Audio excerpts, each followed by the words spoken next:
Welcome back to News Geelong as we move into the world of sport with our own Mitch Scoop Cleary. Thanks, Rollo. Well, I'm back again with this week, Friday's edition of News Geelong Sport. First up tonight, we speak to Geelong coach Chris Scott as the Cats prepare to take on Sydney tomorrow at Simonds Stadium. I think both sides will be focused on playing well this week so that they take some good form into the finals. I think 12 months ago will largely be irrelevant to both sides.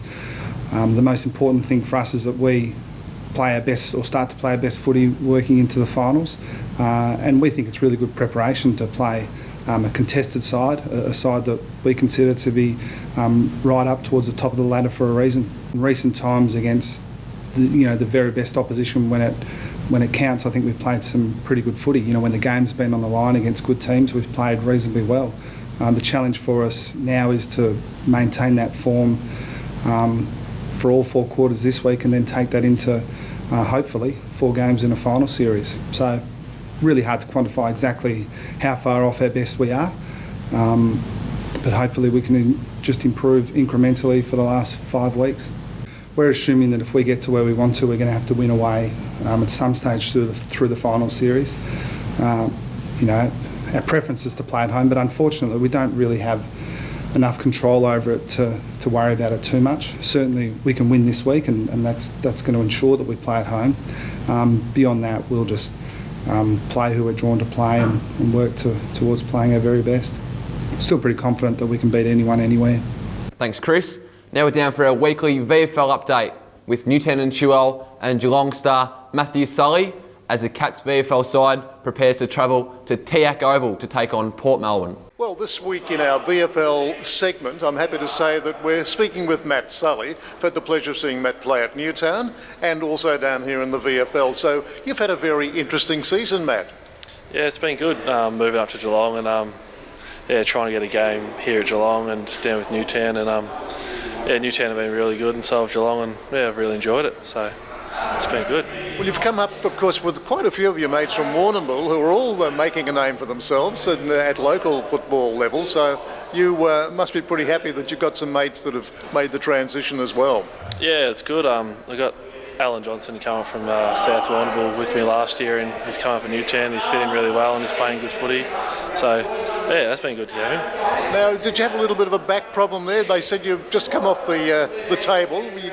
You have had your sort of share of injuries this year, haven't you? Yeah, I did a couple of ligaments in my ankle halfway through the year, but no, just stiff and sore, just getting a rub. Nothing too bad at the moment. So yeah.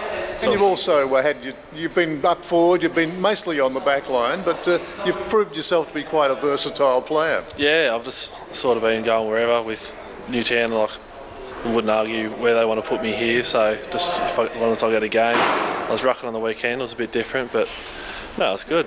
Enjoyed it. Well, it is a wonderful opportunity. You come under notice, and now we've reached the very important end of the season finals. You go up to North Port Oval and Port Melbourne on their home ground. Big ask, isn't it? Yeah, definitely. Port Melbourne have always been the powerhouse team, even when I was sort of a kid growing up watching them, and they've always been really good. So if I get a game, it'll be a good opportunity to have a crack and go out there and beat them. But of course, as we know, earlier in the season, Geelong pulled something of a surprise and knocked off Port Melbourne. Yeah, they did. It was seen as a big game, and Geelong did really well. I didn't watch it or play in it, but it was a good win. So yeah.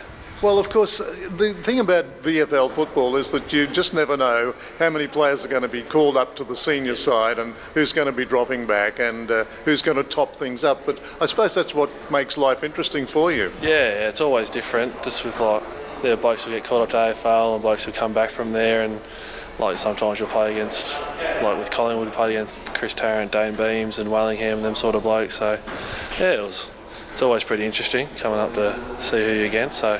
Yeah, well, some of the boys I've spoken to right through the season, they see that as a bit of a plus because they've actually been pitted against a name player from the AFL who just happens to be in the VFL that weekend, and gives them a bit of a buzz really to do that. Yeah, definitely. Well, I've gone for Collingwood all my life, and playing against Tarrant and those sort of blokes, especially for me, that was a big highlight of the year, and it was a really good experience. Yeah, it is, and I hope you can go through the final series, getting a game for Geelong, and perhaps next season, who knows what could happen. Yeah, exactly. I'll see at the end of the year, see how I go, and yeah, should be good. Hopefully get a few more games and get better as a player and that. So. But either way, it looks like Warrnambool is now history, and Geelong is your new home. Yeah, that's it, exactly. So hopefully, yeah, that's it. As I said, try and get a few more games and just keep learning and keep progressing. Thanks, Matt. Now we speak to East Geelong coach Tom Perrott as the Eagles look to Sunday's clash against Bannockburn at St Albans Reserve. The elimination final has been played and won, and we have the coach of the winning side at the moment, Tommy Perrott. Tommy, well done, mate. Yeah, thanks, mate. It was good to come here today and get a win. Yeah. Now, it was a pretty ugly game for most of the game to watch. It got a bit better towards the end, but it don't matter to you. As long as you look up and see that scoreboard and you're going to play next week.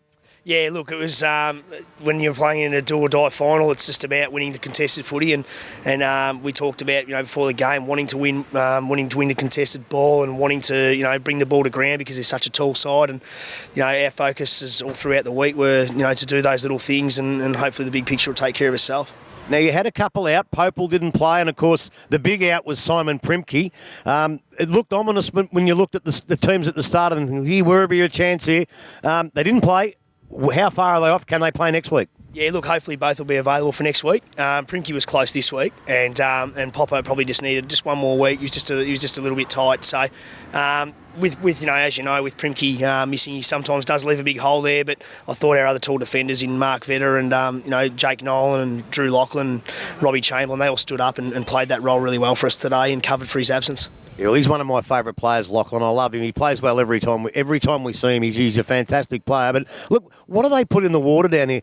He's 33, 34 years old, I reckon. Ricky O'Toole is still just a magnificent footballer. Yeah, we say it all the time. He's just like a fine wine. He just keeps getting better with age, Ricky. And he's just so smart. And you can put him against a younger player who might be a little bit quicker than him. But Ricky's going to outsmart him every time. And he's got such clean hands. And in such a contested game like today, those clean hands, they feed out to blokes like Chalice and Mawson and Robertson. It's just invaluable to us. Yeah, and look, talking about pace, you got a fair bit of that with Chalice and young Ververs. They play terrific too.